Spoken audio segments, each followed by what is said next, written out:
Paano po if regular employee kami, pero 2 to 3 days lang work namin? Ano ba ang mga karapatan namin? Answer, unang-una sir or ma'am, ang regular employee po ay may mga benefits po yan sa company.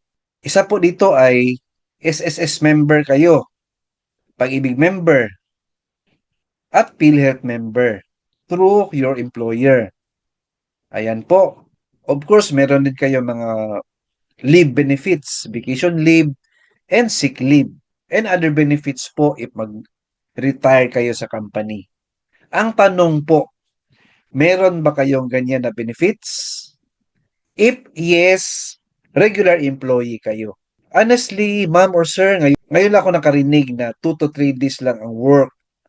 Kasi po sa government office, 5 days a week po yan. Monday to Friday. And recently, 4 days a week. So sa tanong nyo, ma'am or sir, I believe private employee kayo, 2 to 3 days lang ang work ninyo.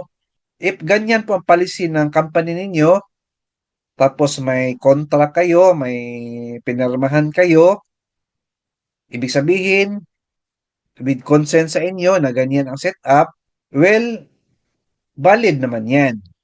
Siguro po, temporary lang yan, 2 to 3 days lang ang work ninyo in a week, kasi po siguro konti lang po ang kliyente or customers ng company ninyo. I believe bago lang yan sa na company, right? So eventually, pag marami ng customers, I'm sure 5 days a week na po yung trabaho ninyo, right? So ano ba ang mga karapatan ninyo? Of course, may karapatan kayo na magtanong, the right to ask questions sa company.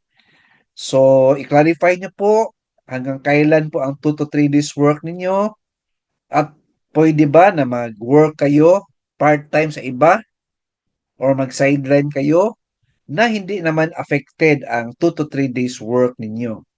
So, meron kayong karapatan po na magtanong sa HR o sa company ninyo. And karapatan po ninyo na mag-request na on time ang sweldo ninyo, may mga benefits kayo dapat, SSS, Pag-ibig PhilHealth, leave benefits, vacation leave, sick leave, maternity leave, paternity leave. Right? So yan po ang sagot ko sa question ninyo. Hope na may na-learn kayo sa video natin.